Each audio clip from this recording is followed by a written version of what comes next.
Welcome.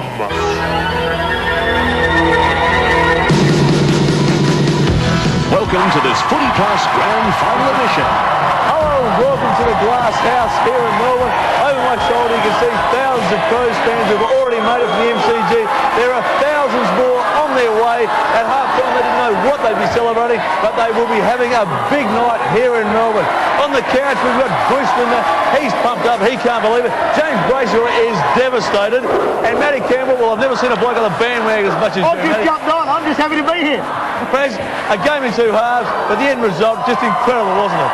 Well, I sat on this couch 12 months ago and I quoted Martin Luther King and I said the Crows have been to the top of the mountain and they've seen the other side. I can tell you the second time round the view is even sweeter. Yeah, I appreciate you early. Well done, Bruce. What about the signs? They're out in about 10 seconds, back to back. That's the phrase that all the Crows fans are walking in, yelling, singing, back to back.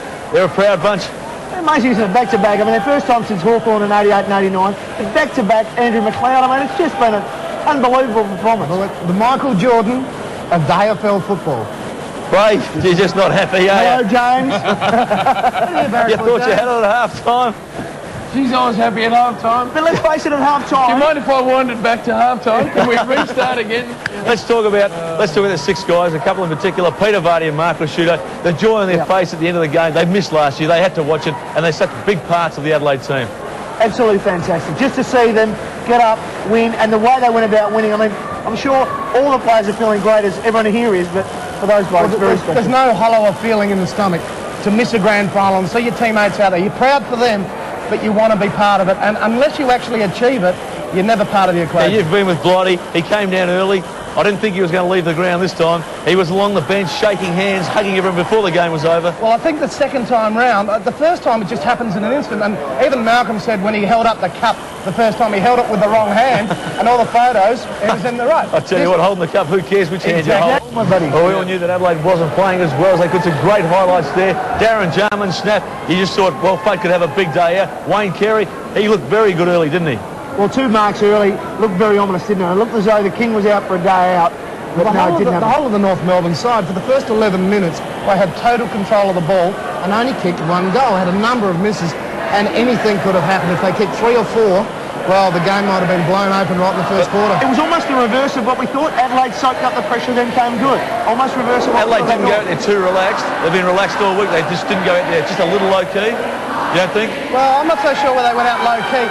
I know they were quietly confident, and they had supreme belief in themselves. But one thing that happens in grand finals, and quite often, is that you get too overexcited, and I know from Geelong's experience, you just try too hard too early, burn too much fuel in the tank, and make too many mistakes. Now, the ball bounced the Crows' way in the first quarter, and I mean that as far as the goals that North Melbourne missed. Yep. But look, the football gods were with Adelaide today. They missed out on the free kicks, but they got it. They made up for it with the missed goals from North Well, the Melbourne. football gods were. We all know the results, so we can all enjoy it. Well, it wasn't a good half for the Adelaide Crows. I honestly thought they couldn't play any worse to the Adelaide team.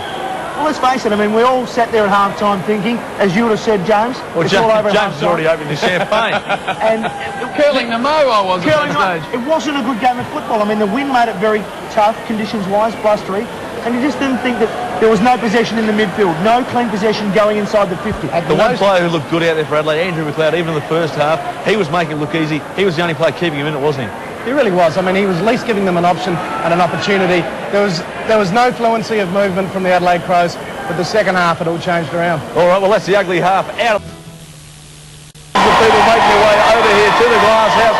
There'll be thousands more shortly. The room is going absolutely wild, and why wouldn't they? If you're at home in Adelaide, don't worry, we've got Footy Plus. At 6 o'clock, we've got 7 nightly news. At 6:30 tonight, we're going to replay the entire grand final. So sit back and enjoy it all here on 7. But boys, and after half-time, we wondered how the Crows would respond. We were looking at that first incident, that first push, weren't we? Well, something strange happened at half-time. I think the sides changed Guernseys. They were completely opposite. I mean, they've come out of different rooms. Ben Marsh went onto the ground and made an impact. Mark Rasciuto went to the half-back line, and not only did he get himself into the game, but created drive, and Jarman and Smart were up in the forward line. There was quick movement, there was first movement. It was a different team, as you said, Bruce. Well, there was Malcolm Bright. I don't know what he said at half-time. Graham Corns, I'll welcome you to the Glass House. I'll tell you what, Could you imagine it? Could you possibly imagine I could do back to back, particularly after the first half? But Malcolm Blight is an absolute genius. Now, I've said it before, it's the most significant achievement in the history of AFL footy. There's been no other achievement. The way they've had to do it, coming from fifth position, having to play all their final games away from home, looking down the barrel at half-time, that is the best performance ever in the history of the game. Graham, Malcolm Blight, on his birthday, any chance of a public holiday in South Australia now? I reckon he's a bit dirty. He signed his contract about 3 weeks ago. I think what it would be worth now. That third quarter, was that one of the most gutsiest third quarters you've ever seen? It was, and Ben Hart, to keep him in the game in the first half was tremendous, but you could sense that if they could kick just a couple of goals, that they then would only be 2 goals behind. Nigel Smart to the forward line, Big Ben Marsh, Andrew McLeod. We were talking about the difference between the first half and the second half. It was like they changed Guernseys. It was quick movement, it was fast movement. The players backed themselves. Suddenly the Adelaide Crows do it. How did Malcolm do that at half Well, I time? think North Melbourne spent a lot of energy without much reward. You know, they could have been a lot further ahead. They weren't. Adelaide's fitness was the key here. Their fitness and their skill, because North Melbourne were tougher in the first half. But the run of Adelaide and the way they used the ball after half-time was the decider. That's a very, very happy Malcolm Blight. He was on the boundary corners. He was shaking hands with everyone. He was just wrapped. Like, he hates being called the Messiah, but he is, basically, isn't he? Well, he didn't do anything at the moment, but it was good. He came down out of the box. He wanted to be on the bench with the players. When the siren rang, he wanted to be able to go into that ground as soon as he could. And he deserves that. Chris, how much? He had to win one after the Geelong. 3 lost in grand final. He had to win. He's won 2 now. As Graham said, it's the best result for a long, long time in Well, football. it is, and in fact, it's one of the best grand finals for a long, long time in footy. I was sitting next to Dipper on the boundary, and Dipper said, well, the last time we had a decent grand final was when you and me played. And I said, you're exactly right. This one, though, is going to be better. There's the crowd. And Chris, you've lived over here. What do you think they should do? Well, mate, at this stage, I would actually get on the telephone and ring someone in Victoria. If you know a Victorian, get on the telephone and just give them a serve. Oh, wouldn't they get up their nose? Graham, I can't hear it. No, none of us can hear. you just came, when you came running into the room, you were just that pumped. The crowd gave you a great reception.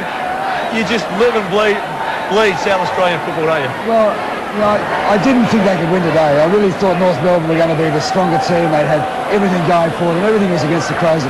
So if you'd asked me to bet my money, I would have bet North Melbourne. But that just increases the excitement, the enjoyment, and the You picked significance a of the draw. event. You One picked thing a that happened, draw. one thing You've that got happened no in this idea. game is that Adelaide have gained respect forever and a day in Victoria. I picked a draw, but they had the same number of scoring shots.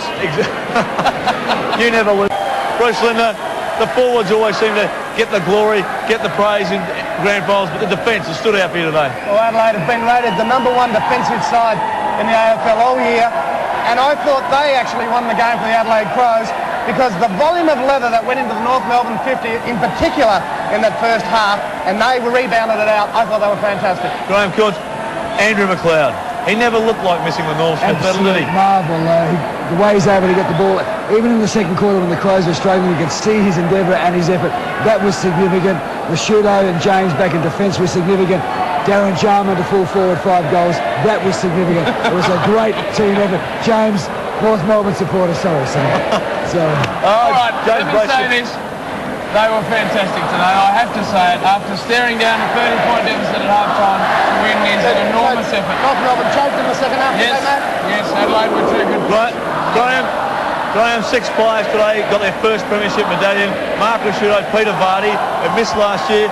Also, Ben Marsh, Andrew Eccles, Mark Stevens and James Tyson. They're just the young, developing players. How long can the Crows keep going? The enthusiasm and the impetuosity of youth. Malcolm Blight encourages his young footballers to play football. He gives them the confidence to do tough things like Ben Marsh for the forward pocket after half-time was significant. He's given that young man the responsibility. And every time that he's done that to young players, they've responded. All those players played well today. Why wouldn't we? He's talking a dynasty, 3 in a row. Malcolm Blight would... I think he's going to enjoy it and celebrate quite well. All right, it's going to be a fabulous night here in Melbourne. The crowd behind us, it is just getting bigger and bigger.